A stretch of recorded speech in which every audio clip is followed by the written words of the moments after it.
ಪರಮ ಪೂಜ್ಯ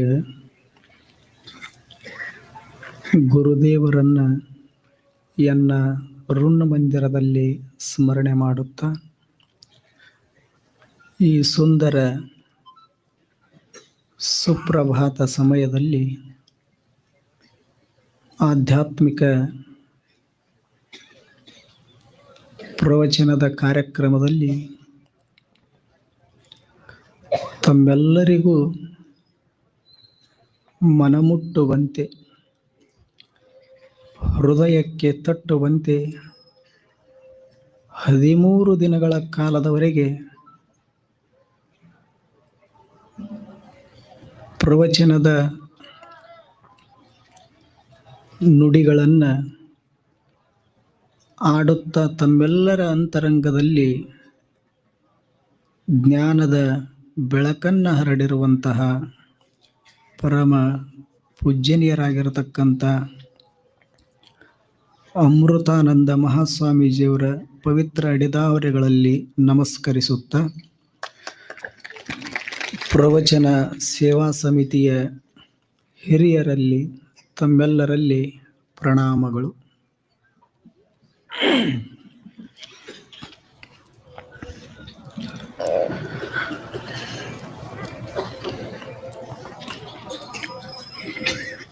ಮಾನವನಿಗೆ ಮಹಾದೇವನಿತ್ತ ದಿವ್ಯ ಕಾಣಿಕೆ 100 ವಸಂತಗಳ ಬದುಕು. ಇಂತಹ ಅಪರೂಪವಾದ ಬದುಕನ್ನು ಭಗವಂತ ಕರುಣಿಸಿದ. ಆದ್ದರಿಂದ ಅಂಥ ಬದುಕನ್ನು ನಾವು ಕೆಡಿಸಿಕೊಳ್ಳಲಾರದಂಗೆ ಅದನ್ನು ಭಗವಂತನಿಗೆ ನೈವೇದ್ಯ ರೂಪದೊಳಗೆ ಸಮರ್ಪಣೆ ಮಾಡಬೇಕಾಗುತ್ತದೆ. ಆವಾಗಲೇ ಆ ಬದುಕಿಗೆ ಒಂದಿಷ್ಟು ಬೆಲೆ ಬರ್ತದ, ಹೊರತು ಇರದಿದ್ರೆ ಬೆಲೆ ಬರುವುದಿಲ್ಲ. ಈಗ ಅಪ್ಪುಗಳಿಗೂ ಒಂದು ಬದುಕು ಕೊಟ್ಟಿದ್ದ ಭಗವಂತ, ನಮಗೂ ಒಂದು ಬದುಕ ಕೊಟ್ಟಾನ. ಅವರು ಇದ ಜಗತ್ತಿನೊಳಗೆ ಬಾಳಿ ಬದುಕಿದ್ರು, ನಾವು ಇದ ಜಗತ್ತಿನೊಳಗೆ ಬಾಳಿ ಬದುಕಾಕತ್ತೀವಿ. ಆದ್ರೆ ಅವರು ನಡೆದಾಡುವ ದೇವರಾದರು, ಶತಮಾನದ ಸಂತರಾದರು. ನಾವು ನಡೆದಾಡುವ ವ್ಯತ್ಯಾಸ. ಎದರೊಳಗೆ ವ್ಯತ್ಯಾಸ? ಬದುಕುವ ರೀತಿಯೊಳಗೆ ವ್ಯತ್ಯಾಸ. ಅವರು ಇದ ಸೂರ್ಯನ ಬೆಳಕನ್ನ ಕಣ್ತುಂಬ ನೋಡಿದ್ರು, ಬಾಳಿ ಬದುಕಿದ್ರು. ಇದೇ ಚಂದಿರನ ಬೆಳದಿಂಗಳನ್ನ ನೋಡಿ ಸಂತೋಷ ಪಟ್ರು. ನಮಗೂ ಅದೇ ಚಂದಿರನ ಬೆಳದಿಂಗಳ. ಅವರು ಇದೇ ನದಿ, ಸಾಗರ, ಸರೋವರ ಹರಿಯೋದನ್ನು ನೋಡಿದ್ರು, ನಾವು ನೋಡಿದೇವಿ. ಅವರು ಇದ ಭೂಮಂಡಲದ ಮ್ಯಾಗ ನಡೆದಾಡಿದ್ರು, ನಾವು ನಡೆದಾಡಿದೇವಿ. ಅವರು ನುಡಿದ್ರು, ನಾವು ನುಡಿದೇವಿ. ಆದರೂ ಸಹಿತ ವ್ಯತ್ಯಾಸ ಆಗಿಲ್ಲೇನು ಅವ್ರ ಬದುಕಿಗೂ ನಮ್ಮ ಬದುಕಿಗೂ? ಕಾರಣ ಇಷ್ಟೇ, ಅವರು ಏನು ಭಗವಂತ ಬದುಕನ್ನು ಕೊಟ್ಟಿದ್ನಲ್ಲ, ಯಾವುದಕ್ಕಾಗಿ ಕೊಟ್ಟಾನ? ಈ ಜಗತ್ತಿಗೆ ಮನುಷ್ಯ ಬಂದ ಉದ್ದೇಶ, ಧ್ಯೇಯ, ಗುರಿ ಏನದ ಅನ್ನುವಂಥದ್ದನ್ನು ಅರಿತುಕೊಂಡು ಅವರು ಆ ರೀತಿ ಒಳಗೆ ಬದುಕಿದ್ರು. ನಮಗದು ಗೊತ್ತಾಗಲಿಲ್ಲ. ಈ ಜಗತ್ತಿಗೆ ನಾವು ಎದಕ್ಕೆ ಬಂದೀವಿ, ಏನು ಮಾಡಾಕ ಬಂದೀವಿ, ಬಂದ ನಿಲ್ಲುವ ಉದ್ದೇಶ ಏನು ಅನ್ನೋದು ನಮಗೆ ಗೊತ್ತಾಗಲಿಲ್ಲ. ಅವರು ಗೊತ್ತುಪಡಿಸಿಕೊಂಡು ಜ್ಞಾನವನ್ನು ಸಂಪಾದನೆ ಮಾಡಿಕೊಂಡ್ರು. ನಾವು ಅವ್ರ ಜಗತ್ತಿನೊಳಗನ ಬಾಳಿ ಬದುಕಿದ್ವಿ. ನಮ್ಮ ಬದುಕು ಅಜ್ಞಾನದಿಂದ ಕೂಡ್ಯದ, ಅವರ ಬದುಕು ಜ್ಞಾನದಿಂದ ಕೂಡ್ಯದ. ಇಷ್ಟೇ ವ್ಯತ್ಯಾಸ. ಅವರು ಏನು ನೋಡಬೇಕು ಅದನ್ನ ನೋಡಿದ್ರು, ಏನು ಕೇಳಬೇಕು ಅದನ್ನ ಕೇಳಿದ್ರು, ಏನು ಮುಟ್ಟಬೇಕು ಅದನ್ನ ಮುಟ್ಟಿದ್ರು, ಯಾವುದನ್ನ ಭಾವಿಸಬೇಕೋ ಅದನ್ನೇ ಭಾವಿಸಿಕೊಂಡರು. ಯಾವುದನ್ನ ವಿಚಾರಿಸಬೇಕಾಗಿತ್ತೋ ಅದರ ಬಗ್ಗೆ ಅಷ್ಟೇ ವಿಚಾರ ಮಾಡಿದ್ರು. ನಮ್ಮದು ಹಂಗಾಗಲಿಲ್ಲ. ಯಾವುದನ್ನ ನೋಡಬಾರ್ದಾಗಿತ್ತಲ್ಲ ಅದನ್ನ ನೋಡಿದ್ವಿ, ಯಾವುದನ್ನ ಕೇಳಬಾರ್ದಾಗಿತ್ತಲ್ಲ ಅದನ್ನ ಕೇಳಿದ್ವಿ, ಯಾವುದನ್ನ ಮುಟ್ಟಬಾರ್ದಾಗಿತ್ತಲ್ಲ ಅದನ್ನ ಮುಟ್ಟಿದ್ವಿ, ಯಾವುದನ್ನ ಕುಡಿಬಾರ್ದಾಗಿತ್ತೋ ಯಾವುದನ್ನ ತಿನ್ನಬಾರ್ದಾಗಿತ್ತೋ ಅದನ್ನೆಲ್ಲ ತಿಂದು ಕುಡಿದು ನಮ್ಮ 100 ವಸಂತಗಳ ಬದುಕನ್ನ ನಾವು ಅಜ್ಞಾನದೊಳಗ ಕಳೆದ್ವಿ. ಅವರು ಜ್ಞಾನದೊಳಗ ಕಳೆದ್ರು. ಆದ್ದರಿಂದ ಜ್ಞಾನ ಯೋಗಿಗಳಾದರು. ಜ್ಞಾನದಂತ ಸಿರಿ ಸಂಪತ್ತ ಯಾವುದದ ಹೇಳಿ ಜಗತ್ತಿನೊಳಗ? ಧನಹೀನೋ ನ ಹೀನಶ್ಚ ಧನಿಕಃ ಸ ತು ನಿಶ್ಚಯಂ ವಿದ್ಯಾರತ್ನೇನ ಯೋ ಹೀನಃ ಸ ಹೀನಃ ಸರ್ವವಸ್ತುಷು. ಎಷ್ಟು ಚಲೋ ಮಾತು ಹೇಳ್ತಾರ ಅನುಭಾವಿಗಳು. ಮನುಷ್ಯನೇ, ನೀನು ಬೆಳ್ಳಿ ಬಂಗಾರ ವಸ್ತು ಒಡವೆ ಅಧಿಕಾರ ಅಂತಸ್ತು ಕನಕ ಕಾಂಚನ ಗಳಿಸಿದ ಮಾತ್ರಕ್ಕ ನೀನು ಸಿರಿವಂತಾಗಾಕ ಬರುವುದಿಲ್ಲ. ಸಾಮಾನ್ಯರ ದೃಷ್ಟಿಯೊಳಗ ಸಿರಿವಂತರು ಯಾರು ಅಂತ ಕೇಳಿದ್ರ, ಕೋಟಿ ಕೋಟಿ ಖರ್ಚು ಮಾಡಿ ಮನಿ ಕಟ್ಟಿರ್ತಾರಲ್ಲ, ಬ್ಯಾಂಕ್ದೊಳಗ ಕೋಟಿ ಕೋಟಿ ಹಣ ಸಂಪಾದನೆ ಮಾಡಿರ್ತಾರಲ್ಲ, ಧನ ಸಂಪತ್ತು ಗಳಿಸಿದವರು ಸಿರಿವಂತರಲ್ಲ. ಮತ್ತೆ ಯಾರು ಸಿರಿವಂತರು ಈ ಜಗತ್ತಿನೊಳಗಂತ ಕೇಳಿದ್ರೆ ಅವ್ರು ಹೇಳ್ತಾರ, ಧನಹೀನೋ ನ ಹೀನಶ್ಚ ಧನಿಕಃ ಸ ತು ನಿಶ್ಚಯಂ ವಿದ್ಯಾರತ್ನೇನ ಯೋ ಹೀನಃ ಸ ಹೀನಃ ಸರ್ವವಸ್ತುಷು. ಬಹಳ ಅದ್ಭುತವಾದ ಮಾತು ಹೇಳ್ತಾರೆ ಅವರು ಅನುಭಾವಿಗಳು. ಈ ಜಗತ್ತಿನೊಳಗ ಯಾವುದು ಕ್ಷಣಿಕ ಸುಖ ಕೊಡುತ್ತದೋ, ಯಾವುದು ಪರಮ ಶಾಂತಿಯನ್ನ ಕೊಡುವುದಿಲ್ಲವೋ, ಯಾವುದು ಒಂದಿಷ್ಟು ತತ್ಕ್ಷಣದೊಳಗ ಸುಖ ಅಂತ ಅನಿಸ್ತದಲ್ಲ, ಆ ಬಾಹ್ಯ ಸಿರಿ ಸಂಪತ್ತ ಅಂತ ಏನು ಕರಿತೀವಲ್ಲ, ಅದನ್ನು ಗಳಿಸಿಕೊಂಡವರು ಸಿರಿವಂತರಲ್ಲ. ಯಾಕಲ್ಲಂದ್ರೆ ಅದು ಯಾರಿಗೂ ಸುಖ ಕೊಟ್ಟಿಲ್ಲ. ಬೆಳ್ಳಿ ಬಂಗಾರ ಕೋಟಿ ಅನ್ನೋದೇನೈತಲ್ಲ, ಅದನ್ನು ಗಳಿಸಿದವರು ಸುಖವಾಗಿ ಅದಾರ ಏನು ಜಗತ್ತಿನೊಳಗ? ಒಬ್ರು ಇಲ್ಲ. ಯಾಕ? ಅದು ಸುಖ ಕೊಡೋದಿಲ್ಲ, ಕೊಟ್ಟಂಗ ಮಾಡ್ತದ. ಆದ್ರೆ ಕಾಯಿಂ ಯಾರಿಗೆ ಕೊಟ್ಟಿಲ್ಲ. ಅದು ಸಂತೋಷವನ್ನ ಸಂತೃಪ್ತಿಯನ್ನ ಯಾರಿಗೂ ಕೊಟ್ಟಿಲ್ಲ. ಇನ್ನೂ ತನಕ ಬೆಳ್ಳಿ ಬಂಗಾರ ವಜ್ರ ವೈಡೂರ್ಯ ಧನ ಕನಕಂತ ಏನದವಲ್ಲ, ಯಾರಿಗೂ ಸುಖ ಕೊಟ್ಟಿಲ್ಲ. ಆದ್ದರಿಂದ ಯಾವುದು ಸಮಾಧಾನ, ಯಾವುದು ಸಂತೋಷವನ್ನ ಬದುಕಿನ ತುಂಬೆಲ್ಲ ಹರುವುದಿಲ್ಲವೋ ಅಂತಹವಾದ ಸಿರಿ ಸಂಪತ್ತು ಗಳಿಸಿಕೊಂಡವ್ರು ಹೇಗ ಸಿರಿವಂತರಾಗತಾರ? ಮತ್ತೆ ಯಾರು ಸಿರಿವಂತರಂತ ಕೇಳಿದ್ರೆ, ಯಾವುದನ್ನ ಗಳಿಸಿಕೊಂಡ್ರ ಅಂತರಂಗದೊಳಗ ಸಮಾಧಾನ ಸಂತೃಪ್ತಿ ಸಂತೋಷ ನೆಲೆಗೊಳ್ಳುತ್ತದೋ, ಯಾವುದನ್ನ ಸಂಪಾದನೆ ಮಾಡಿದ್ರೆ ಬದುಕು ಸಿರಿವಂತ ಆಗ್ತದಲ್ಲ, ಅಂತಹ ಜ್ಞಾನ ಸಂಪತ್ತನ್ನ ಗಳಿಸಿಕೊಂಡಾಗ ಮಾತ್ರ ನೀನು ನಿಜವಾದ ಸಿರಿವಂತ ಆಗ್ತಿದ್ದಿ ಜಗತ್ತಿನೊಳಗೆ. ಹೊರತು ಇರದಿದ್ರೆ ನೀನು ಏನೆಲ್ಲ ಗಳಿಸಿದ್ರು ಸಹಿತ ಬಡವನೇ. ಈಗ ಅಪ್ಪುಗಳ ಹತ್ರ ಏನಿತ್ತು ಹೇಳ್ರಿ? ರೊಕ್ಕ ರೂಪಾಯಿ ಇಡಾಕ ಕಿಸೆ ಇರಲಿಲ್ಲ, ಬ್ಯಾಂಕ್ದೊಳಗ ಒಂದು ಪಾಸ್ಬುಕ್ ಇರಲಿಲ್ಲ, ಏನೇನಿಲ್ಲ. ಅವ್ರ ಬದುಕು ಹೇಗಿತ್ತು? ಇದೇನದಲ್ಲ ಬಯಲಿನ ರೂಪದೊಳಗ ಬದುಕಿದ್ರು ಅವರು. ಅವ್ರ ಬಳಿ ಏನೂ ಇರಲಿಲ್ಲ, ಆದರೂ ಸಹಿತ ಜಗತ್ತಿನೊಳಗೆ ಅವರಷ್ಟು ಶ್ರೀಮಂತರು ಮತ್ತೊಬ್ರಿಲ್ಲ. ನಮ್ಮ ಬಳಿ ಎಲ್ಲ ಅದ, ಬಡವರಾಗಿ ಬದುಕಾಕತ್ತೀವಿ. ಎಷ್ಟು ವಿಚಿತ್ರ ಅಲ್ಲೇನು ಬದುಕಿನ ರೀತಿ.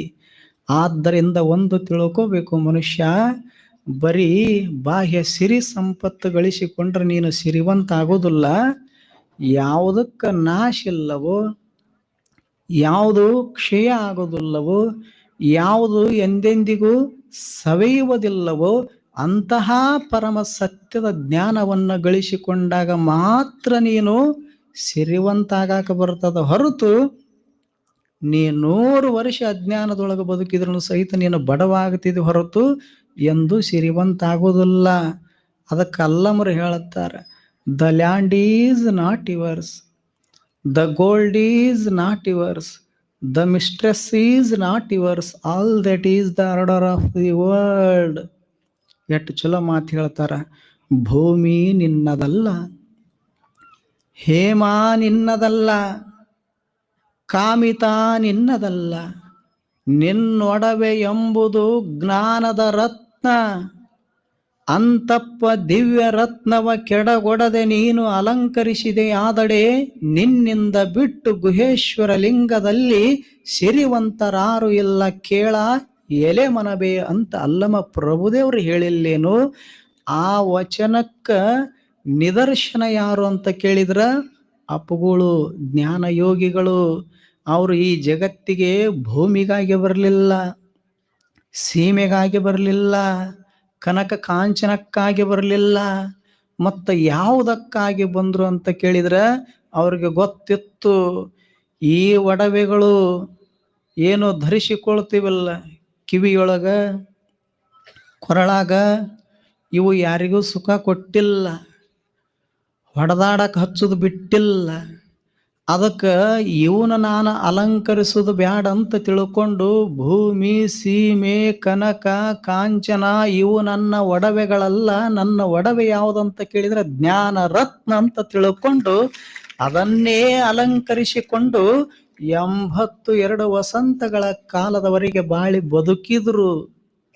ಹಾಗೆ ನಾವು ಒಂದಿಷ್ಟು ಅಂತ ಗುರುಗಳು ಶಿಷ್ಯರು ಆಗೇವಿ ಅಂದ ಬಳಿಕ, ಅಂತ ಗುರುವಿನ ಭಕ್ತರಾಗೇವಿ ಅಂದ ಬಳಿಕ ನಾವು ಒಂದಿಷ್ಟು ಏನು ಭಗವಂತ ಒಂದಿಷ್ಟು ಅವಕಾಶ ಮಾಡಿ ಕೊಟ್ಟಾನಲ್ಲ, ಭೂಮಂಡಲದೊಳಗೆ ಬದುಕಾಕ ಆಯುಷ್ಯವನ್ನ ಕೊಟ್ಟಾನಲ್ಲ, ಸಾಧ್ಯ ಆದಷ್ಟು ನಾವು ಒಂದಿಷ್ಟು ಅಂತಹ ಜ್ಞಾನ ಸಂಪತ್ತನ್ನು ಗಳಿಸಿಕೊಂಡು ನಮ್ಮ ಬದುಕನ್ನ ಸಿರಿವಂತಗೊಳಿಸಿಕೊಳ್ಳಬೇಕು.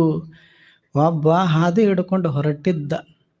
ಹಾದಿ ಪಕ್ಕದೊಳಗ ಹೂಗಂಟಿ ಬೆಳೆದಿತ್ತು. ಅದನ್ನ ಕೇಳಿದೀವ.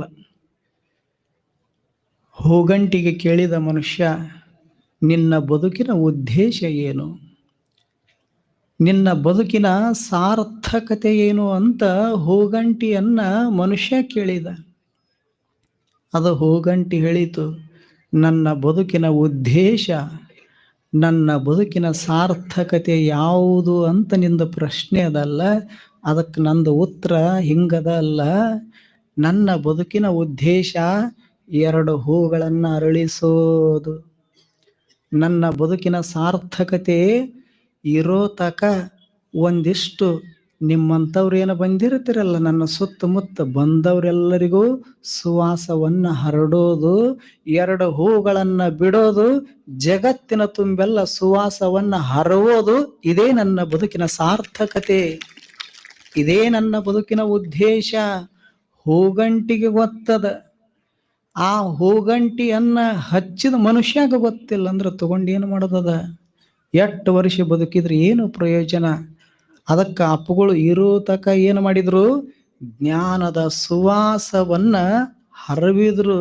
ಬರೀ ಭಾರತ ದೇಶ ಅಲ್ಲ, ಹೊರದೇಶದ ತುಂಬೆಲ್ಲ ಜ್ಞಾನದ ಸುವಾಸವನ್ನ ಹರವಿ ಬಂದರು. ಬಹಳಷ್ಟು ಜನ ದಾರ್ಶನಿಕರು, ದಾಸರು ಎಲ್ಲರೂ ಬಂದು ಹೋಗ್ಯಾರ ಜಗತ್ತಿನೊಳಗ. ಅದೇ ಒಂದು ದಾರ್ಶನಿಕರ ಸಾಲಿನೊಳಗ, ಅದೇ ಒಂದು ದಿವ್ಯತೆಯ ನರಿದ ಅನುಭಾವಿಗಳ ಒಂದು ಸಾಲಿನೊಳಗ ಯಾರು ನಿಂತಾರ ಈ 20-21ನೇ ಶತಮಾನದೊಳಗಂತ ಕೇಳಿದ್ರ, ಅಲ್ಲಮನ ಅಪರಾವತಾರಿಯಾಗಿ ಪರಮ ಪೂಜ್ಯರು ನಿಂತಿದ್ರು ನಮ್ಮ ನಿಮ್ಮ ಮಧ್ಯದೊಳಗ. ಅಷ್ಟು ದೊಡ್ಡವರವರು. ಅವರ ಬಗ್ಗೆ ಶಬ್ದಗಳು ಸಾಲುವುದಿಲ್ಲ. ಅವರು ಮನಸ್ಸನ್ನು ಮೀರಿದವರು. ಅವರ ಬಗ್ಗೆ ಮನಸ್ಸಿನಿಂದ ಏನು ವಿಚಾರ ಮಾಡ್ತೀವಲ್ಲ, ಅಪ್ಪುಗಳ ಜೀವನದ ಪರಿಯನ್ನ, ಅವರ ಜೀವನದ ಕ್ರಮವನ್ನ, ಅದು ಮನಸ್ಸನ್ನು ಮೀರಿದ್ದು ನಿಲುವ, ಅದು ಮಾತುಗಳನ್ನು ಮೀರಿರತಕ್ಕಂಥ ನಿಲುವ. ಹಂಗ ಬದುಕಿದ್ರವರು ನಮ್ಮ ನಿಮ್ಮ ಮಧ್ಯದೊಳಗ. ಏನು ಅದ್ಭುತ ಬದುಕು! 82 ವರ್ಷ ಬರೀ ಜ್ಞಾನಕ್ಕಾಗಿ ಮೀಸಲ ಇತ್ತು. ಕಣ್ಣು ಮೀಸಲು ಶಿವನ, ಕಣ್ಣು ತುಂಬ ಎಲ್ಲಾ ಕಡೆಗೂ ಸಹಿತ ಪರಮ ಸತ್ಯವನ್ನೇ ನೋಡಿದ್ರು. ಏನು ಕಣ್ಣಿಗೆ ಕಾಣಿಸ್ತದಲ್ಲ ಜಗತ್ತ, ದೇವನ ಅಭಿವ್ಯಕ್ತ ರೂಪ ಇದು. ಅದೇ ದೇವನಿಂದ ಹೊರಹೊಮ್ಮೆದ ಈಶಾವಾಸ್ಯಮಿದಂ ಸರ್ವಂ ಯತ್ ಕಿಂಚ ಜಗತ್ಯಾಂ ಜಗತ್ತೇನ ತ್ಯಕ್ತೇನ ಭುಂಜಿತಾಹ ಮಾಗೃದಃ ಕಸ್ಯ ಸ್ವಿಧನಂ ಅಂತ ಉಪನಿಷತ್ಕಾರ ಹೇಳುದಿಲ್ಲ. ಅದೇ ಒಂದು ಪರಮ ಸತ್ಯದ ರೂಹ ಇದು ಜಗತ್ತ. ಎಲ್ಲಿ ನೋಡಿದಡಲ್ಲಿ ಪರಮ ಸತ್ಯವೇ ತುಂಬ್ಯದ. ಬಸವಣ್ಣವ್ರು ಹೇಳುದಿಲ್ಲ, ಎತ್ತೆತ್ತ ನೋಡಿದಡತ್ತತ್ತ ನೀನೇ ದೇವ. ಹಾಗೆ ಕಣ್ಣಿರು ತನಕ ಎಲ್ಲಾ ಕಡೆಗೂ ಸತ್ಯವನ್ನೇ ನೋಡಿದ್ರು. ನಿಸರ್ಗದ ಸೌಂದರ್ಯವನ್ನ ತುಂಬಿಕೊಂಡ್ರ ಅಪ್ಪುಗಳು. ಆದ್ರ ನಮ್ಮ ಮುಂದ ಎರಡು ಹೂಗಳ ಅರಳಿ ನಿಂತಿರ್ತಾವು, ನೋಡಾಕವಲ್ಲ ಮನುಷ್ಯ. ಎಲ್ಲಿ ಹೂ ಅರಳಿರ್ತಾವು ಅಲ್ಲಿ ಕಣ್ಣು ಮುಚ್ಕೊಂಡು ತಿರುಗಾಡ್ತಾನ. ಎಲ್ಲಿ ನೋಡಬಾರ್ದಾಗಿತ್ತು ಅದನ್ನ ಕಣ್ಣು ತುಂಬಕೋತಾನ. ಕೆಟ್ಟದ್ದನ್ನ ನೋಡ್ತಾನ, ಒಳ್ಳೆಯದನ್ನ ಬಿಡ್ತಾನ. ಆದ್ರ ಅವ್ರು ಹಂಗ ಮಾಡ್ಲಿಲ್ಲ. ಕಣ್ಣಿರೋ ತನಕ ಇದು ಭಗವಂತನ ಅಭಿವ್ಯಕ್ತ ರೂಪ. ನಮ್ಮ ನಿಮ್ಮ ಎಲ್ಲರೊಳಗೂ ಸಹಿತ ಪರಮ ಸತ್ಯ ಪರಮಾತ್ಮ ತುಂಬ್ಯಾನಂತ ತಿಳ್ಕೊಂಡು ಈ ದೃಷ್ಟಿಯಿಂದ ನೋಡಿದ್ರು ಕಣ್ಣು ಭಗವಂತನಿಗೆ ಮೀಸಲಾದವು. ಇರೋ ತನಕ ಸಂತರ, ಶರಣರ, ಮಹಾತ್ಮರ, ಮಹಾನುಭಾವಿಗಳ ನುಡಿಗಳನ್ನ ಕೇಳಿದ್ರು, ಕಿವಿ ಪವಿತ್ರ ಮಾಡಿಕೊಂಡ್ರು, ಕೈಗಳನ್ನ ಪವಿತ್ರ ಮಾಡಿಕೊಂಡ್ರು, ಮನಸ್ಸನ್ನ ಪರಿಶುದ್ಧಗೊಳಿಸಿಕೊಂಡ್ರು, ಹೃದಯದೊಳಗ ಪರಮ ಪ್ರೇಮವನ್ನ ತುಂಬಿಟ್ಟುಕೊಂಡು ಬರೀ ಇಂಡಿ ಜನಗಳನ್ನ ಅಷ್ಟೇ ಅಲ್ಲ, ಇಂಡಿಯಾದವರನ್ನೇ ಪ್ರೀತಿ ಮಾಡಿದ್ರು. ಅಷ್ಟು ವಿಶಾಲ ಹೃದಯವನ್ನ ಬೆಳೆಸಿಕೊಂಡ್ರಲ್ಲ. ಅಂತ ಗುರುಗಳ ಬಗೆಗೆ ಏನು ಹೇಳುದದ? ಅವರಲ್ಲಿರತಕ್ಕಂಥ ಜ್ಞಾನ ಆಗಸದಷ್ಟು ಅಗಲ, ಭೂಮಂಡಲದಷ್ಟು ವಿಸ್ತಾರ, ಸಾಗರದಷ್ಟು ಆಳ. ಅಂತಹ ಅಪ್ರತಿಮ ಜ್ಞಾನಿಗಳ ಗುರು ನಮನ ಮಹೋತ್ಸವದ ಕಾರ್ಯಕ್ರಮದ ನಿಮಿತ್ತವಾಗಿ ತಾವೆಲ್ಲರೂ 15 ದಿನಗಳ ಕಾಲದವರೆಗೆ ಜ್ಞಾನದ ನುಡಿಗಳನ್ನು ಕೇಳ್ತಾ ಬಂದಿದ್ದೀರಿ. ನಿಜವಾಗಿಯೂ ಸಹಿತ ಜ್ಞಾನಕ್ಕಿಂತ ಮಿಗಿಲಾದ ಪವಿತ್ರವಾದ ವಸ್ತು ಆಗಲಿ, ಶ್ರೇಷ್ಠ ಸಂಪತ್ತಾಗಲಿ ಈ ಜಗತ್ತಿನೊಳಗೆ ಮತ್ತೊಂದಿಲ್ಲ. ನಹಿ ಜ್ಞಾನೇನ ಸದೃಶಂ ಪವಿತ್ರ ಮಿಹ ವಿದ್ಯತೆ ಅಂತ ಹೇಳ್ತಾರ ಭಗವದ್ಗೀತೆಯೊಳಗ. ಜ್ಞಾನದಂತ ಪವಿತ್ರವಾದ ವಸ್ತು, ಶ್ರೇಷ್ಠ ವಸ್ತು ಪ್ರಪಂಚದೊಳಗ ಮತ್ತೊಂದಿಲ್ಲ. ಈಗ ಅಪ್ಪುಗಳು ಏನು ಜ್ಞಾನ ಗಳಿಸ್ಕೊಂಡಿದ್ರಲ್ಲ, ಒಂದು ಪರಡಿ ಅಂತಿರಲ್ಲ, ಪರಡಿ. ಆ ಪರಡಿಗೆ 2 ತಕ್ಕಡಿಗಳಿರ್ತಾವ. ಒಂದು ತಕ್ಕಡಿಯೊಳಗ, ಒಂದು ಪರಡಿಯೊಳಗ ಅಪ್ಪುಗಳು ಜ್ಞಾನ ಇಡೋದು, ಇನ್ನೊಂದು ಪರಡಿಯೊಳಗ ಜಗತ್ತಿನ ಎಲ್ಲ ಸಿರಿ ಸಂಪತ್ತನ್ನ ಇಡೋದು. ಆ ಬಳಿಕ ಎರಡನ್ನು ತೂಗಿದ್ರಪ್ಪ ಅಂದ್ರ ಅಪ್ಪುಗಳು ಗಳಿಸಿಕೊಂಡಿರ್ತಕ್ಕಂಥ ಜ್ಞಾನಕ್ಕ ಜಗತ್ತಿನ ಯಾವ ಸಿರಿ ಸಂಪತ್ತು ಸಹಿತ ಸಮವಾಗಿ ತೂಗುವುದಿಲ್ಲ. ಅಷ್ಟು ಶ್ರೇಷ್ಠ, ಅಷ್ಟು ಪವಿತ್ರ ಜ್ಞಾನ. ಅಂತ ಜ್ಞಾನ ಯೋಗಿ ಗುರುಗಳ ಗುರು ನಮನ ಮಹೋತ್ಸವ ಕಾರ್ಯಕ್ರಮದ ನಿಮಿತ್ತ ಪರಮ ಪೂಜ್ಯರು ಅಪ್ಪುಗಳಿಗೆ ಅತ್ಯಂತ ಪ್ರಿಯ ಶಿಷ್ಯರವರು. 10-15 ವರ್ಷಗಳ ಕಾಲ ಅವರ ಸೇವೆಯೊಳಗ ಇದ್ದವರು. ತಮ್ಮನ್ನ ತಾವು ಪರಿಪೂರ್ಣವಾಗಿ ಅಪ್ಪುಗಳಿಗೆ ಸಮರ್ಪಣೆ ಮಾಡಿಕೊಂಡಿರ್ತಕ್ಕಂಥ ಮಹಾನುಭಾವರು. ಅಂಥವರ ಜ್ಞಾನದ ನುಡಿಗಳನ್ನು ತಾವೆಲ್ಲರೂ ಕೇಳಿದ್ದೀರಿ, ಸಂತೋಷ ಪಟ್ಟಿದ್ದೀರಿ. ನಮಗೆ ಇವತ್ತು ಒಂದು ದಿವಸ ಬರ್ಬೇಕಾದ್ರೆ ಹೆಂಗೆ ಹೋಗಬೇಕಪ್ಪ ಅಂತ ಅನಿಸಿತು, ಎದ್ರಾಗ ಚಳ್ಯಾಗ. ಆದ್ರೆ ನೀವು 13 ದಿವಸ ಕಳೆದಿರಲ್ಲ. ಇಂಡಿಯವ್ರಂದ್ರೆ ಸಾಮಾನ್ಯ ಅಲ್ಲವರು. ಇಂಡಿಯವ್ರಂದ್ರೆ ಶಾರೀರಿಕವಾಗಿಯೂ ಸದೃಢವುಳ್ಳವರು, ಮಾನಸಿಕವಾಗಿಯೂ ಅತ್ಯಂತ ಶಕ್ತಿ ಸಾಮರ್ಥ್ಯವುಳ್ಳವರು. ಆದ್ದರಿಂದಲೇ ಇಂಥ ಚಳಿಯೊಳಗೂ ಸಹಿತ ನಾವು ಅಪ್ಪುಗಳ ಒಂದು ಗುರು ನಮನದ ಮಹೋತ್ಸವದ ಕುರಿತು ಎಷ್ಟೇ ಚಳಿ ಇರುವಲ್ದ್ಯಾಕ ನಾವು ಮಾತ್ರ ಜ್ಞಾನದ ನುಡಿಗಳನ್ನ ಕೇಳಿ ನಮ್ಮ ಬದುಕನ್ನ ಬೆಳಕಾಗಿಸಿಕೊಳ್ತೀವಿ ಅನ್ನುವಂಥ ಉದ್ದೇಶ ಇಟ್ಟುಕೊಂಡು ಬಂದವರು ತಾವೆಲ್ಲರೂ. ನಿಮ್ಮನ್ನೆಲ್ಲರನ್ನು ನೋಡಿ ಭಾಳ ಸಂತೋಷ ಆಯ್ತು, ಆನಂದ ಆಯ್ತು. ಹೀಗಾಗಿ ನಮ್ಮನ್ನು ಸಹಿತ ಅಪ್ಪುಗಳು ಬರ್ಬೇಕಂತ ಹೇಳಿ ಕರೆಸಿಕೊಂಡಿದ್ದಾರೆ. ಅವರಿಗೆ ಅನಂತ ಅನಂತ ಧನ್ಯವಾದಗಳನ್ನು ಹೇಳುತ್ತಾ ಈ ಪ್ರವಚನ ಸೇವಾ ಸಮಿತಿಯವರಿಗೂ ತಮ್ಮೆಲ್ಲರಿಗೂ ಅಪ್ಪುಗಳ ಕೃಪಾಶೀರ್ವಾದ ಸದಾಕಾಲ ಇರಲಿ ಅಂತ ಹಾರೈಸುತ್ತಾ ಈ 2 ನುಡಿಗಳನ್ನು ಗುರುದೇವರ ಪಾದಕ್ಕೆ ಸಮರ್ಪಣೆ ಮಾಡ್ತೀವಿ. ನಮಸ್ಕಾರ. ಪರಮ ಪೂಜ್ಯ ಸಂಗಮೇಶ್ವರ ಮಹಾಸ್ವಾಮಿಗಳವರು ನಮ್ಮೆಲ್ಲರಿಗೆ ಆಧ್ಯಾತ್ಮಿಕದ ನುಡಿಗಳನ್ನು ಎಡೆ ಮಾಡಿದ್ದಾರೆ. ಅಂತಪ್ಪ ಪೂಜ್ಯರಿಗೆ ಅನಂತ ಕೋಟಿ ಭಕ್ತಿಯ ಶರಣಾರ್ಥಿಗಳು. ಪರಮ ಪೂಜ್ಯರಾಗಿರ್ತಕ್ಕಂಥ ಅಮೃತಾನಂದ ಅಪ್ಪಂಗಳವರ ಒಂದು ಮಹತ್ತರದ ವಾತ್ಸಲ್ಯ ಎಲ್ಲರನ್ನ ಕರೆಸ್ತದೆ. ಅಪ್ಪುಗಳು ತಮ್ಮ ಪ್ರವಚನದಲ್ಲಿ ಯಾರ್ಯಾರು ಜ್ಞಾನಿಗಳದಾರ, ಯಾರ್ಯಾರು ಬಲ್ಲವರದಾರ ಅವರನ್ನು ಕೂಡ ಕರೆಸಿ ಏಳಿಸುವಂತ ಹೃದಯ ಅದು ಯಾರಿಗಾದ್ರಿದ್ರೆ ಅವರ ಸ್ವರೂಪರೇ ಆಗಿರುವಂತ ಅವರ ನುಡಿಗಳನ್ನ ಅಂತರಂಗದಲ್ಲಿ ಆವಿರ್ಭವಿಸಿಕೊಂಡು ಅವರ ದಾರಿಯಲ್ಲಿ ಕ್ರಮಿಸುವಂತ ಪರಮ ಪೂಜ್ಯರಾದ ಅಮೃತಾನಂದಪ್ಪಂಗಳವರಿಗೆ ಸಲ್ತಾ ಇದೆ. ಅಂತಹ ಗುರುಗಳು ಈಗ ನಿಮ್ಮೆಲ್ಲರಿಗೆ ಆಧ್ಯಾತ್ಮಿಕದ ಪ್ರವಚನವನ್ನ ನೀಡುತ್ತಾ ಇದ್ದಾರೆ.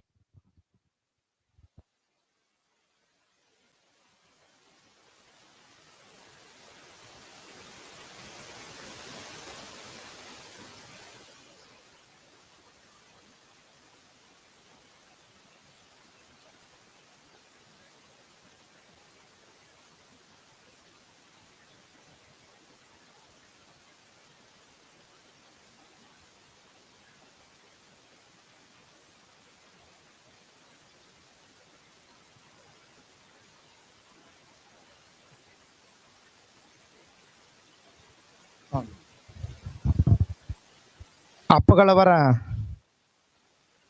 ಪ್ರೀತಿಗೆ ಪಾತ್ರರಾಗಿರ್ತಕ್ಕಂಥವರು ಪ್ರೊಫೆಸರ್ ಶಿವಶಂಕರ ಮುಚ್ಚಂಡಿ ಗುರುಗಳವರು. ಅವರೂ ಕೂಡ ಈ ನಾಡ ಕಂಡ ಶ್ರೇಷ್ಠ ಅನುಭಾವಿಗಳು, ಮತ್ತೆ ಕವಿಗಳು, ಲೇಖಕರು. 10 ಹಲವು ಪುಸ್ತಕಗಳನ್ನ ಅವರು ಹೊರ ತಂದಿದ್ದಾರೆ. ಅಪ್ಪಗಳವರ ಮೇಲೇನೆ ಪ್ರವಚನ ಗುಚ್ಛ ಅನ್ನುವಂತ ಶತಮಾನದ ಸಂತನಿಗೆ ನುಡಿನಮನ ಅನ್ನುವಂತ ಒಂದು ಅದ್ಭುತ ಗ್ರಂಥವನ್ನ ಹೊರತಂದಿದ್ದಾರೆ. ಅದು ಗುರುಗಳಿಗೆ ಅರ್ಪಿಸಿದ್ದಾರೆ.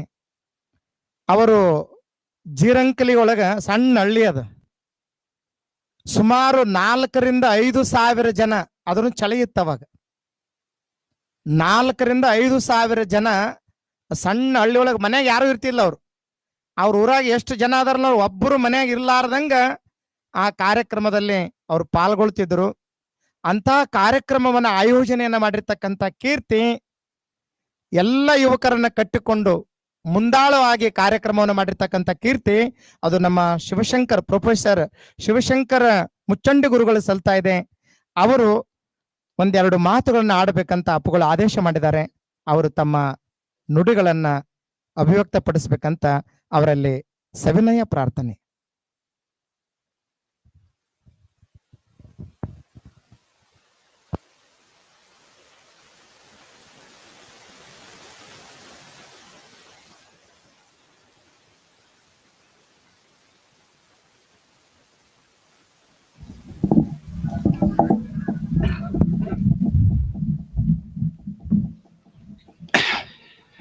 ದೇವರಲ್ಲ ಯಾರ ಸೊತ್ತು, ದೇವರಲ್ಲ ಯಾರ ಸೊತ್ತು, ಅವನೆಲ್ಲಿದ್ದಾನೆ ಯಾರಿಗೆ ಗೊತ್ತು. ಆದರೂ ದಿನದ 3 ಹೊತ್ತು ಸುತ್ತುತ್ತಿದ್ದೇವೆ ದೇವರಿಲ್ಲದ ಗುಡಿಯ ಸುತ್ತು. ಗುರುದೇವ ಬುದ್ಧಿಜಿ ನೀವು ಇದ್ದರೂ ನಮ್ಮ ಸುತ್ತಮುತ್ತು, ನಿಮ್ಮದನ್ನ ಕೇಳಲು ನಿಮ್ಮನ್ನ ಕಾಣಲು ನಮಗೆ ಸಿಗಲೇ ಇಲ್ಲ ಪುರುಸೊತ್ತು, ನಮಗೆ ಸಿಗಲೇ ಇಲ್ಲ ಪುರುಸೊತ್ತು.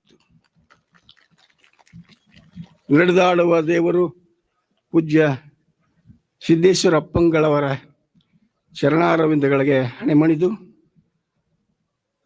ಅಪ್ಪಾಜಿಯವರ ಬುದ್ಧಿಜಿಯವರ ಕಮಲ ಸಂಜಾತರಾದಂತಹ ಪೂಜ್ಯ ಅಮೃತಾನಂದ ಅಪ್ಪಾಜಿಯವರ ಪಾದ ಕಮಲಗಳಿಗೆ ಭಕ್ತಿಪೂರ್ವಕ ನಮನಗಳನ್ನು ಸಲ್ಲಿಸುತ್ತಾ, ಹಾಗೆಯೇ ಸಂಗಮೇಶ್ವರ ಗುರೂಜಿಯವರಿಗೆ ಸಹಿತ ಅನಂತ ಕೋಟಿ ನಮನಗಳನ್ನು, ಬಸವಾನಂದ ಸ್ವಾಮೀಜಿಯವರಿಗೆ ಹಾಗೂ ಇಲ್ಲಿಯ ಸದ್ಭಕ್ತ ಮಂಡಳಿಗೆ, ಎಲ್ಲ ತಂದೆ ತಾಯರಿಗೆ ನನ್ನ ಶರಣಾರ್ಥಿಗಳನ್ನ ಸಲ್ಲಿಸ್ತಾ ಇದ್ದೇನೆ. ಬಹುಶಃ ನಿಮ್ಗೆಲ್ಲ ಇವತ್ತೇನು ಅಪೂರ್ವ ಕಾರ್ಯಕ್ರಮ ಇಲ್ಲ, ಇವ್ರು ನಡಬಾರಕ ದೂತಿಯಂಗ್ ಬಂದಾರ ಅಂತ ದಯಮಾಡಿ ಅನ್ಸ್ಕೊಳ್ರಿ. ಬರೀ 5 ನಿಮಿಷ ಟೈಮು ಅಪ್ಪವ್ರ ಆಜ್ಞೆ ಆಗಿದೆ ಅಂತ ಬಂದು ನಿಂತ್ಕೊಂಡಿದ್ದೀನಿ. ಒಂದು ಮಾತು ಸಿದ್ದೇಶ್ವರ ಅಪ್ಪವ್ರ ಬಗ್ಗೆ, 2ನೇ ಮಾತು ಅಮೃತಾನಂದ ಅಪ್ಪವ್ರ ಬಗ್ಗೆ, 3ನೇ ಮಾತು ನಿಮ್ಮ ಬಗ್ಗೆ. 6 ನಿಮಿಷ ಸಾಕು ನನಗೆ. ಈಗ ಪುರುಷರು ಈ ಜಗದಲ್ಲಿ ಬರೋದು ಯಾವಾಗಲೂ ಅಲ್ಲ, ಆಗೊಮ್ಮೆ ಈಗೊಮ್ಮೆ ಜನಿಸ್ತಾ ಇದ್ದಾರೆ. ಅಂತ ಯುಗಕ್ಕೊಮ್ಮೆ ಜನಿಸುವ ವ್ಯಕ್ತಿಗಳ ಇದ್ದುದರಿಂದ ಅವ್ರನ್ನ ಯುಗ ಪುರುಷರಂತೂ ನಾವು ಕರಿತೇವೆ. ಅಂತ ಯುಗ ಪುರುಷರಲ್ಲಿ ಪೂಜ್ಯ ಸಿದ್ದೇಶ್ವರ ಅಪ್ಪಾಜಿಯವರು ಒಬ್ಬರು. ಬಹಳ ಹೆಮ್ಮೆ, ಬಹಳ ನಮಗೆ ಅಭಿಮಾನ. ನಾನು ಪದೇ ಪದೇ ಹೇಳ್ತಿದ್ದೀನಿ, ಗುಜರಾತಿನಲ್ಲಿದ್ದರು ಗಾಂಧೀಜಿ, ಬಿಜಾಪುರದಲ್ಲಿದ್ದರು ನಮ್ಮ ಬುದ್ಧೀಜಿ, ಇವರಿದ್ದಲ್ಲಿಗೆ ಬಂದರು ಆ ಮೋದಿಜಿ, ಇವರೆಂತ ಸ್ವಾಮೀಜಿ ಅಂತ. ಮೋದಿಜಿಯವರನ್ನ ಕರ್ಕೊಂಡು ಬಂದಂತ ಬುದ್ಧಿಜಿಯವರನ್ನ ಕುರಿತು ಅದು ವರ್ಣಿಸಲಸದಳ, ಶಬ್ದಾತೀತ, ವರ್ಣಾತೀತ, ಭಾವಾತೀತ. ಬಹುಶಃ ಭಾವದ ಆವೇಶದಲ್ಲಿ ಕೊಚ್ಕೊಂಡು ಹೋಗ್ತಾ ಅಂತ ಮಹಾನುಭಾವರ ಬಗ್ಗೆ ಮಾತಾಡುವ ಯೋಗ್ಯತೆ ನನಗಿಲ್ಲ. ಆದರೂ ಸುಮಾರು 10 ವರ್ಷಗಳಿಂದ ಅವರನ್ನ ನಾನು ಬಲ್ಲೆ. ನಮ್ಮ ಜೀರಂಕ್ಲಿಯ ಶಾಲೆಯ ಶತಮಾನೋತ್ಸವಕ್ಕೆ ಅವರನ್ನ 1 ವರ್ಷಗಳ ಕಾಲ ಕಾಡ ಬೇಡಿ ಕರ್ಕೊಂಡು ಬಂದು ಅವರಿಂದ ಶತಮಾನೋತ್ಸವ ಆಚರಿಸಿದ್ದರ ಪ್ರಯುಕ್ತವಾಗಿ ಅವರ ಪ್ರಭಾವಕ್ಕೆ ಒಳಗಾದೆ. ಅವಾಗಿನಿಂದಲೇ ಅಪ್ಪಾಜಿಯವರ ಸಹ ದರ್ಶನ ಆಯಿತು. ಬಹುಶಃ ನಾವು ಅಪ್ಪಾಜಿಯವ್ರ ಬಗ್ಗೆ ಹೇಳ್ತೇವೆ ಏನು ಅಂತ ಕೇಳಿದ್ರೆ, ಅವ್ರಂಗೆ ಯಾರೂ ಇಲ್ಲ ಅಂತ. ಬಹುಶಃ ಅವ್ರಂಗೆ ಯಾರೂ ಇಲ್ಲಲ್ಲ, ಹಿಂದೂ ಇಲ್ಲ, ಮುಂದೂ ಇಲ್ಲ ಅಂತ ಅದು ಸತ್ಯವಾದ ಮಾತು ಅನ್ಸುತ್ತೆ.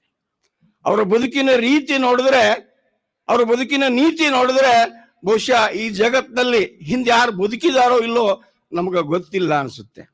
ಎಷ್ಟು ಶಾಂತಮಯ, ಸುಂದರಮಯ ಬದುಕನ್ನ, ವಿಶಿಷ್ಟಮಯ, ಮಾದರಿಯುಕ್ತ ಬದುಕನ್ನ ಬದುಕಿದ್ರು ಅನ್ನೋದನ್ನ ವರ್ಣಿಸಲಿಕ್ಕೆ ಸಾಧ್ಯನೇ ಇಲ್ಲ. ಅವರನ್ನ ನೆನೆದು ಸುಮಾರು 250 ಪದ್ಯಗಳನ್ನು ನಾನು ಬರೆದಿದ್ದೀನಿ. ಶತಮಾನದ ಸಂತನಿಗೆ 1-2 ಶತಕಗಳನ್ನು ಹೆಸರಿಟ್ಟಿದ್ದೀನಿ. ಅದಕ್ಕೆ ಕಾರಣೀಭೂತರಾದವರು ಪೂಜ್ಯ ಅಮೃತಾನಂದ ಅಪ್ಪಾಜಿಯವರು. 1-2 ಪದ್ಯ ಅವ್ರ ಬಗ್ಗೆ ಹೇಳಿ ಮುಗಿಸ್ತೀನಿ. ಅಪ್ಪಾಜಿಯವರು ಹೆಂಗಿದ್ರು ಅಂತ ಕೇಳಿದ್ರೆ, ಅವರ ಜನನ ಹೆಂಗಿತ್ತು ಅಂದ್ರೆ, ಲೋಕದ ಸಂಘರ್ಷ ಪರಿಹರಿಸಲು ಬಂದ ಕಾರಣಿಕ ಪುರುಷ, ನೀವಿಲ್ಲದ ಬದುಕಲ್ಲಿ ಎಲ್ಲಿದೆ ಹರ್ಷ, ಗುರುದೇವ ನೀವು ಇರಬೇಕಾಗಿತ್ತು ಇನ್ನೂ 16 ವರ್ಷ, ಇನ್ನೂ 16 ವರ್ಷ. ಬಹುಶಃ ಈ ಆಧ್ಯಾತ್ಮಿಕ ಲೋಕ ಬಡವಾಗಿದೆ ಅಂತ ನನಗೆ ಅನಿಸ್ತಾ ಇದೆ. ಎಂತ ಸಾದಾ ಸೀದಾ ವ್ಯಕ್ತಿಗಳು ಅಂತ ಕೇಳಿದ್ರೆ, ಖರೀದಿಸಲಿಲ್ಲ ಕಾರ, ಹಾಕಿಕೊಳ್ಳಲಿಲ್ಲ ಹಾರ, ಮಾಡಲಿಲ್ಲ ಯಾರ ಮೇಲೂ ಜೋರ, ಆಗಲಿಲ್ಲ ಯಾರಿಗೂ ಭಾರ, ಇವರು ನಿಜವಾದ ದೇವರ ಬಿಜಾಪುರದ ಶ್ರೀ ಸಿದ್ದೇಶ್ವರ. ಅಂತ ಮಹಾನ್ ಭಾವರ ಒಂದು ಕನಸಿನ ಕೂಸು ಪೂಜ್ಯ ಅಮೃತಾನಂದ ಅಪ್ಪಂಗಳವರು. ಬಹುಶಃ ಗುರು ಅಂಥವ್ರು, ಶಿಷ್ಯ ಎಂಥವ್ರು ಇರಬೇಕು. ಗುರುವಿನ ಪತಾಕೆಯನ್ನ, ಗುರುವಿನ ಕೀರ್ತಿಯನ್ನು ಎತ್ತಿ ಹಿಡಿಯುವಂಥ ವ್ಯಕ್ತಿಗಳವರು. ಬಹುಶಃ ನನಗೆ ಇನ್ನೊಂದು ಮಾತು ಹೇಳ್ಬೇಕನ್ಸುತ್ತೆ. ಕೆಟ್ಟದ್ದನ್ನ ನೋಡಲಿಲ್ಲ ಕಣ್ಣಿಕ್ಕಿ, ಕೆಟ್ಟದ್ದನ್ನ ಕೇಳಲಿಲ್ಲ ಕಿವಿಯಿಕ್ಕಿ, ಕೆಟ್ಟದ್ದನ್ನ ಮುಟ್ಟಲಿಲ್ಲ ಕೈಯಿಕ್ಕಿ, ಎಂದೂ ಏರಲಿಲ್ಲ ಅಡ್ಡ ಪಲ್ಲಕ್ಕಿ, ನಗುತ್ತರೆ ಹಾರಿ ಹೋಯ್ತಲ್ಲ ಜ್ಞಾನ ಹಕ್ಕಿ ಹೋಗ್ಬಿಡ್ತದು. ಹೌದಾ? ಬಹಳ 6:30 ಪ್ರವಚನ ನಮಗ ಕನಸಿನ ಕೂಸಾಯ್ತು.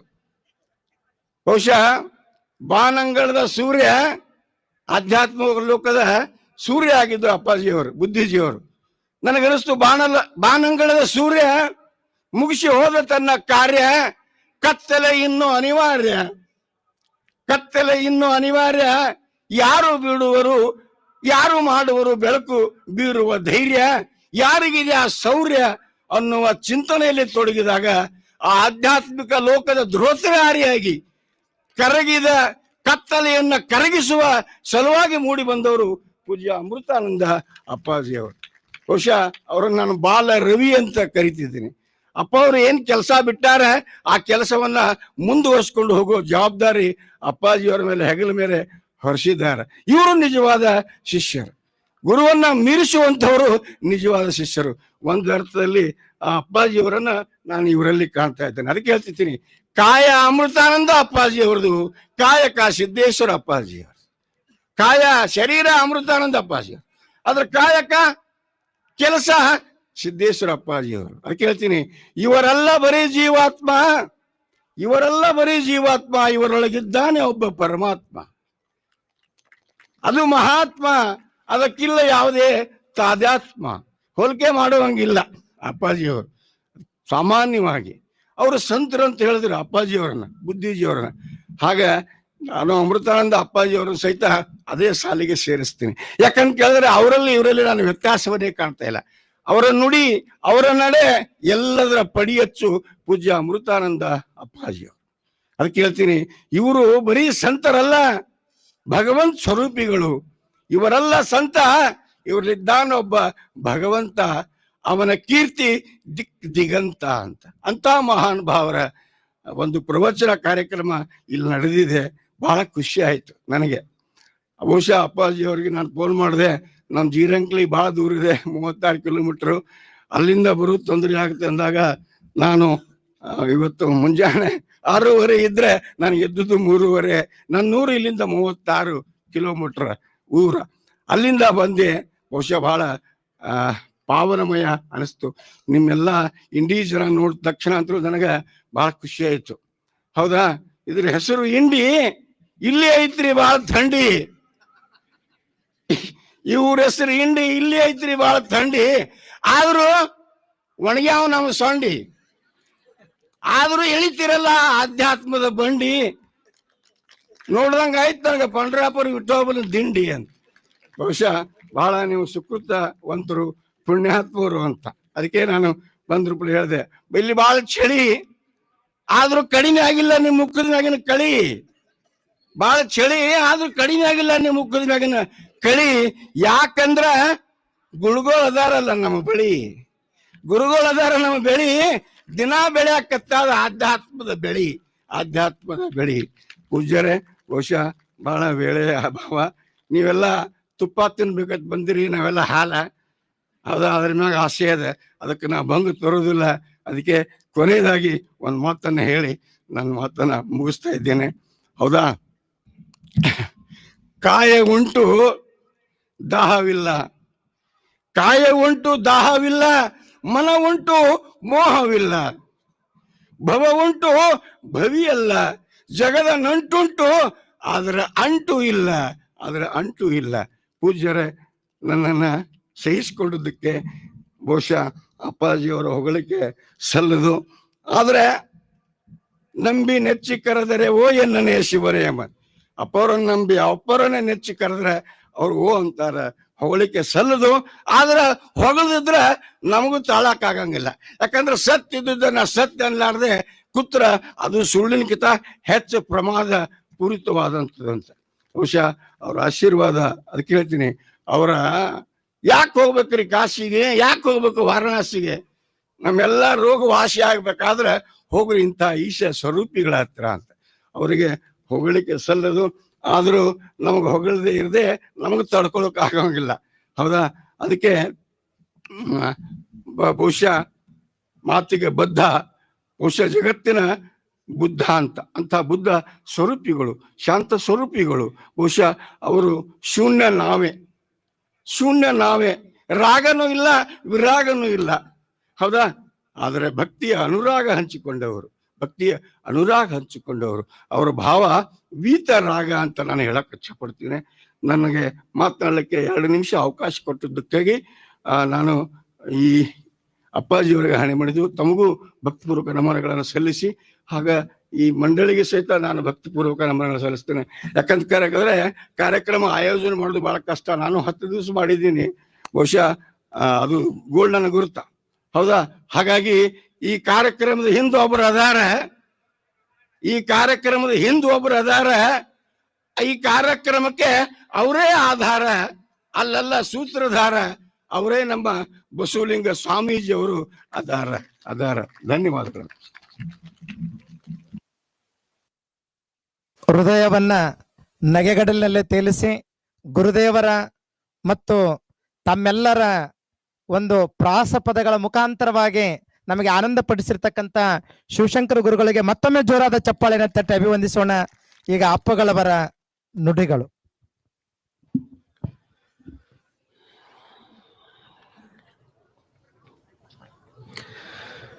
ರಾತ್ರಿಯು ಕಳೆಯಿತು ನಿದ್ರೆಯಲ್ಲಿ, ದಿನ ಕಳೆಯಿತು ಊಟದಲ್ಲಿ. ರಾತ್ರಿಯು ಕಳೆಯಿತು ನಿದ್ರೆಯಲ್ಲಿ, ದಿನ ಕಳೆಯಿತು ಊಟದಲ್ಲಿ. ರತ್ನದಂತಾಯಿ ನರ ಜನ್ಮ ಮೂರ್ಖಾಸಿಗೆ ಹೋಯ್ತು ಕಬೀರ, ಮೂರ್ಖಾಸಿಗೆ ಹೋಯ್ತು. ಅಂತಹ ಧನವನೆ ಗಳಿಸಲು ಬೇಕು, ಪರಗತಿಗದು ಆಗಿರಬೇಕು. ಅಂತಹ ಧನವನೆ ಗಳಿಸಲು ಬೇಕು, ಪರಗತಿಗದು ಆಗಿರಬೇಕು. ಹೊರಡುವ ದಿನದ ಒಯ್ಯುವಾಗ ಕಾನರುವದನಾರು ಕಬೀರ, ಕಾನರುವದನಾರು. ದೋಚುವುದಾದರೆ ಪಾರ ದೋಚೋ, ಹರಿನಾಮವನೇ ದೋಚೋ. ದೋಚುವುದಾದರೆ ಪಾರ ದೋಚೋ, ಹರಿನಾಮವನೇ ದೋಚೋ. ಪ್ರಾಣ ಪ್ರಯಾಣದ ಕಾಲದಲ್ಲಿ ಪರಿತಪಿಸುವೆ ನೀನು ಕಬೀರ, ಪರಿತಪಿಸುವೆ ನೀನು. ಗರ್ವದಿ ಬೀಗದಿರೈ ನೀನು, ತೊರೆಯ ಅಪಹಾಸ್ಯವನು. ಗರ್ವದಿ ಬೀಗದಿರೈ ನೀನು, ತೊರೆಯ ಅಪಹಾಸ್ಯವನು. ಜಲಧಿಯಲ್ಲಿ ಹುದೈ ನಿನ್ನಯ ನೌಕೆ, ಏನು ಗತಿ ಜೋಕೆ ಕಬೀರ, ಏನು ಗತಿ ಜೋಕೆ.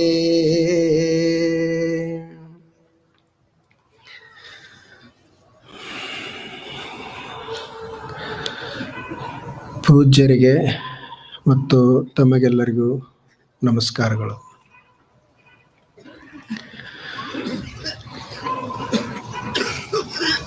ಆಧ್ಯಾತ್ಮಿಕ ಕಾರ್ಯಕ್ರಮ ಇದು. ಈಗಾಗಲೇ ಸಮಯ 7:30 ಆಗ್ಯದ. ನಮ್ಮ ಸಂಗಮೇಶ್ವರ ಸ್ವಾಮೀಜಿಯವರು ಬಹಳ ಒಳ್ಳೆಯ ಮಾತುಗಳನ್ನು ನಾವೆಲ್ಲ ಕೇಳಿದ್ದೀವಿ. ಬಹಳ ಅನುಭಾವಿಗಳದಾರ ಅವರು, ಮತ್ತು ಸಾಹಿತಿಗಳು ಕೂಡ. ಆನಂತರ ನಮ್ಮ ಮುಚ್ಚಂಡಿ ಸರ್ ಅವರು ಒಳ್ಳೆಯ ಕವಿಗಳವರು. ಒಬ್ಬ ಶಿಕ್ಷಕರಾಗಿ ಸಾಹಿತ್ಯದಲ್ಲಿನೂ ಅಷ್ಟೇ ದೊಡ್ಡ ಕಾರ್ಯವನ್ನು ಮಾಡ್ತಾ ಇದ್ದಾರೆ. ಈ ಆಧ್ಯಾತ್ಮಿಕ ಕಾರ್ಯಕ್ರಮವನ್ನು ಅವರ ಸಣ್ಣ ಊರಿನಲ್ಲಿ ಜೀರಂಕಲಿಗೆಯಲ್ಲಿನೂ ಮಾಡಿದ್ದರು. ಜೀರಂಕಲಿ ಜನನೂ ಇಲ್ಲಿ ಬಂದಿದ್ದಾರೆ, ಬಹಳ ಉತ್ಸಾಹಿಗಳವರೆಲ್ಲ. ಇದು ಇಲ್ಲಿ ನಡೀತಾ ಇರುವುದು ಪೂಜ್ಯರಿಗೆ ಮತ್ತು ಅವರೆಲ್ಲರಿಗೂ ಎಷ್ಟು ಸಂತೋಷ ಆಗ್ಯದ. ಬಹುಶಃ ಅಪ್ಪುಗಳನ್ನು ಸಹಿತ ಇದನ್ನೆಲ್ಲ ಇಲ್ಲೇ ಎಲ್ಲೋ ಕುಳಿತುಕೊಂಡು ಅವರು ನೋಡಿ ಸಂತೋಷ ಪಡ್ತಿರ್ತಾರೆ. ಅವ್ರದ್ದು ಒಂದೇ ಇತ್ತು, ಅದು ಜ್ಞಾನ ಪ್ರಸಾರ ಆಗಬೇಕು ಮತ್ತು ಅನುಭವ ನಡಿಬೇಕು. ಇದು ಒಂದೇ ಅವ್ರ ಕನಸ. ಯಾರೇ ನಡೆಸಲಿ ಅದನ್ನು, ನಾವು ಸ್ವಾಮಿಗಳ ಹೇಳ್ಬೋದು ಅಥವಾ ನೀವೇ ಇರ್ಬೋದು, ಅದು ನಡಿಬೇಕು. ಅವರೇನೂ ಮಾಡಲಿಲ್ಲ. ಏನೂ ಸಮಾಧಿ ಅವ್ರದ್ದಿಲ್ಲ, ಮತ್ತು ಅವ್ರದ್ದೊಂದು ಕುರುಹು ಅಂತೇನಿಲ್ಲ. ಅವ್ರದ್ದು ಏನಾದರೂ ನಿಜವಾದಂಥ ಕುರುಹು ಇತ್ತು ಅಂದರೆ ಇದೇ ಜ್ಞಾನನೇ ಅವ್ರದ್ದೊಂದು ಕುರುಹು. ಅದು ಬೆಳಗ್ಗೆ ನಡಿಬೇಕು ಅಂತ ಹೇಳಿ ನೀವೆಲ್ಲರೂ ಸಂಕಲ್ಪವನ್ನು ಮಾಡಿ ಇವತ್ತು 13 ದಿವಸಗಳವರೆಗೆ ನಡೆದದು. ಅದು ಹೆಂಗೆ ಚಲೋ ಆಯಿತೋ ಏನಾಯಿತೋ ಅದು ದೇವ್ರಿಗೆ ಬಿಟ್ಟದ್ದು, ಅಪ್ಪುಗಳಿಗೆ ಬಿಟ್ಟದ್ದು. ನಾವು ನಮ್ಮ ಕರ್ತವ್ಯನ ಮಾಡೋದು. ಈಗ ಸಣ್ಣ ಹುಡುಗರು ಆಟ ಆಡ್ತಿರ್ತಾವ ನೋಡ್ರಿ, ಅವು ಒಂದು ಮನೆ ಕಟ್ತಾವ ಮತ್ತು ಮದುವೆ ಮಾಡ್ಕೊಳ್ತಾವು, ಆ ಬಳಿಕ ಏನೇನೋ ಕೊಡ್ತಾವ, ತೆಗೆದುಕೊಳ್ತಾವ, ಕೊನೆಗೆ ಅವೆಲ್ಲ ಮುಗಿಸಿ ಸಂತೋಷದಿಂದ ಹೋಗಿಬಿಡ್ತಾವ. ಹಂಗೀಗ ಅಪ್ಪುಗಳಂತ ದೊಡ್ಡ ದೊಡ್ಡವರೆಲ್ಲ ಬದುಕಿ ಹೋದರು. ನಮಗೆ ಅಷ್ಟು ಮಾಡೋಕ್ಕಾಗದಿದ್ರು ಅವ್ರಂಗ ಒಂದು ಮನಿನಾಗ ಮನಿ ಮಾಡಿ ಅವ್ರು ಹೆಂಗೆ ಹೇಳಿದ್ರು ಏನೇನೋ ಮಾಡಿದ್ರು ಅಂಥೇಳಿ ಹಂಗೆ ನಾವು ಮಾಡಿ ನಮ್ಮದು ಅವ್ರಂಗ ಆಯಿತು ಅಂಥೇಳಿ ಹೇಳಿ ಹೋಗಿಬಿಡೋದು. ಅದನ್ನು ನಾವೆಲ್ಲರೂ ಮಾಡ್ತಾ ಇದ್ದೇವೆ. ನೀವೆಲ್ಲ ಎಷ್ಟು ಆಸಕ್ತಿಯಿಂದ ಕೇಳ್ತಾ ಇದ್ದಾರೆ. ಅದು ಬಹಳ ಮುಖ್ಯವಾದದ್ದು. ನಾನೇನು ಅಂಥ ದೊಡ್ಡ ಪ್ರವಚನಕಾರಲ್ಲ, ಏನಲ್ಲ, ಏನೋ ಒಂದಿಷ್ಟು ಹೇಳೋದಷ್ಟೇ.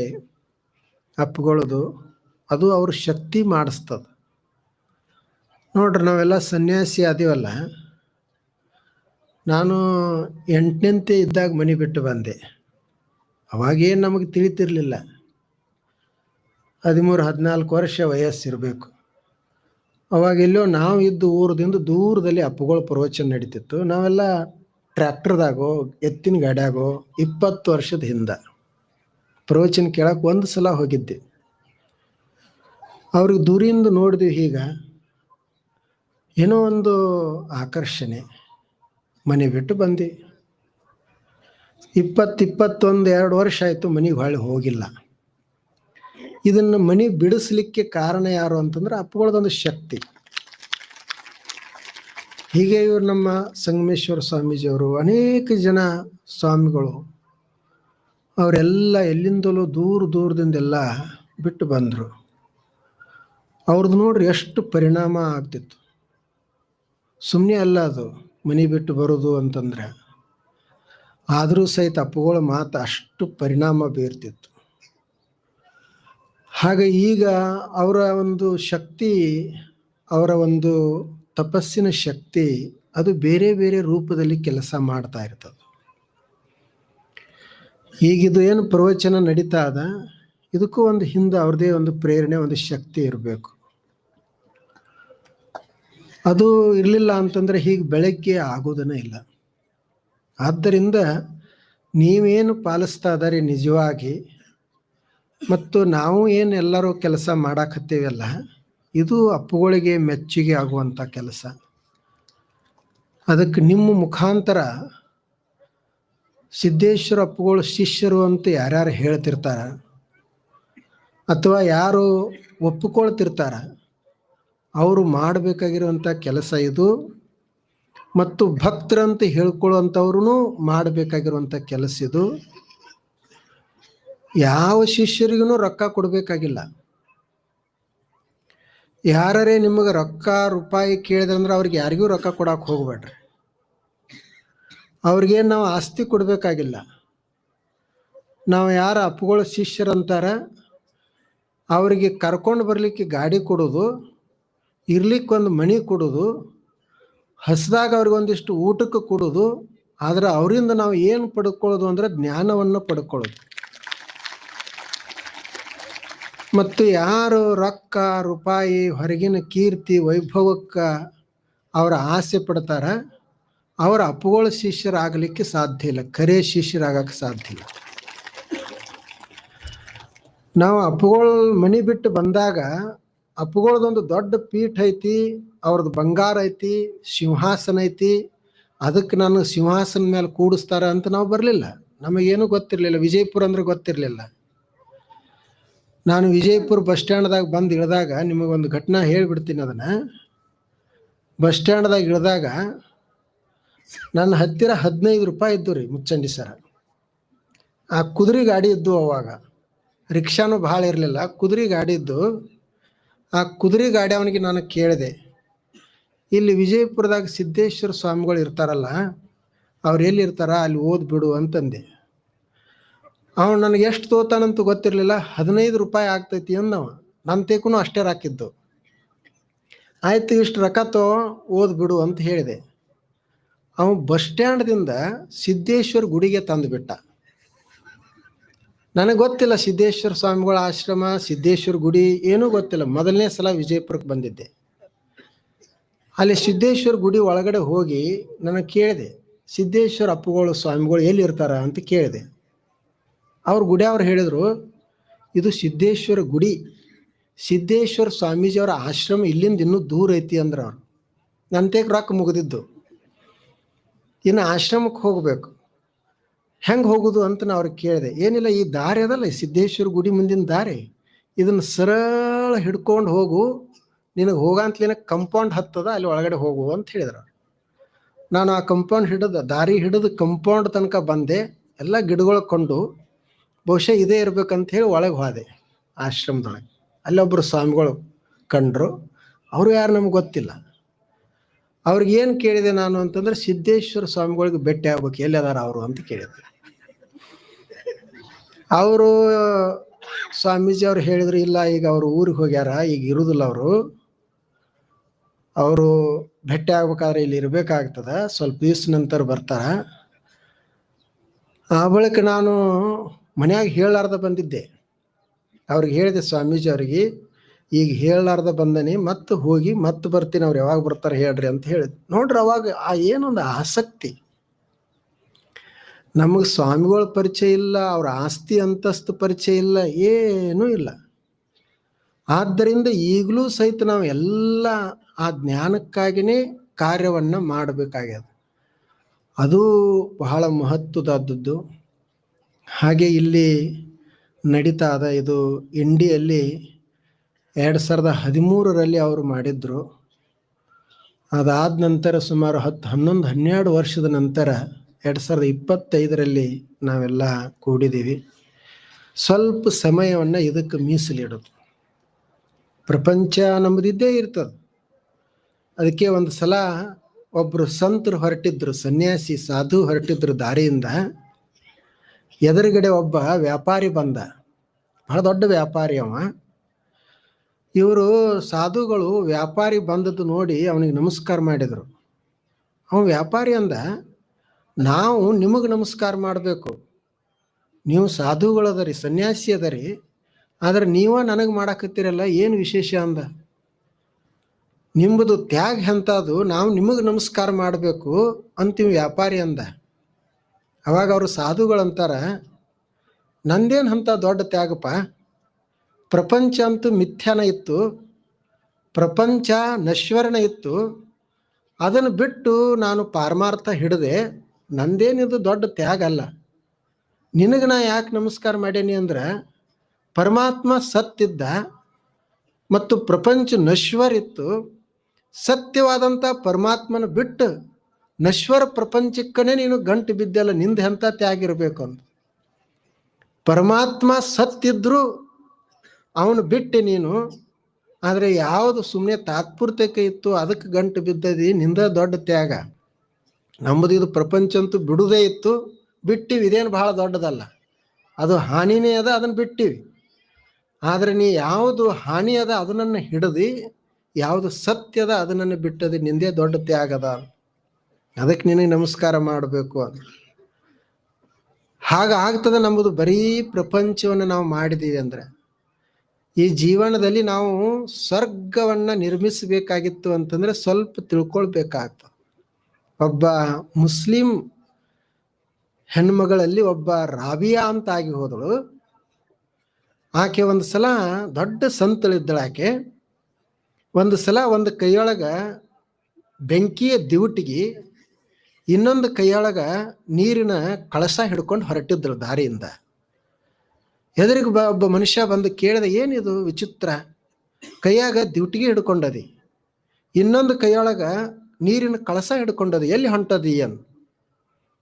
ಅವಾಗ ಆಕೆ ಹೇಳ್ತಾಳೆ, ಈ ಕೈಯಾಗ ದಿವಟಿಗೆ ಯಾಕೆ ಹಿಡ್ಕೊಂಡು ಹೊಂಟಾನಿ ಅಂದ್ರೆ ಈ ಮನುಷ್ಯ ಈ ಪ್ರಪಂಚದಾಗ ಚಂದಾಗಿ ಬಾಳ್ತಾ ಇಲ್ಲ, ಎಲ್ಲೋ ಆಕಾಶದೊಳಗೆ ಸ್ವರ್ಗ ಐತೆ ಅಂತ ತಿಳ್ಕೊಂಡಾನ, ಆ ಸ್ವರ್ಗಕ್ಕೆ ಬೆಂಕಿ ಹಚ್ಚಕ್ ಹೊಂಟಾನಿ ಅಂತ. ಅಲ್ಲೇ ಐತಿ ಸ್ವರ್ಗ, ಅಲ್ಲೇ ಐತಿ ಸ್ವರ್ಗ ಅಂತ ಹೇಳಿ ಇಲ್ಲಿ ಬದುಕುವುದನ್ನೇ ಮರೆತ. ಎಲ್ಲಿ ಹೂಗಳು ಅರಳ್ತಾವ, ಎಲ್ಲಿ ಬಂಧು ಬಾಂಧವರದಾರ, ಎಲ್ಲಿ ಪ್ರೀತಿಸುವಂತ ಜನ ಅದಾರ, ಅಂತಲ್ಲೇ ಮನುಷ್ಯ ಈತ ಸ್ವರ್ಗವನ್ನು ಕಾಣ್ತಾ ಇಲ್ಲ. ಇನ್ನು ಎಲ್ಲಿ ಆಕಾಶದೊಳಗೆ ಸ್ವರ್ಗ ಕಾಣ್ತಿರ್ಬೇಕು, ಹಂಗೊಂದು ಐತಿ ಅಂತ ಅವನು ತಲೆಯಾಗ ಹೊಕ್ಕೈತಿ. ಅದಕ್ಕೆ ಆ ಸ್ವರ್ಗಕ್ಕೆ ಬೆಂಕಿ ಹಚ್ಚಿ ಬರ್ತೀನಿ ಅಂತಂದಳು.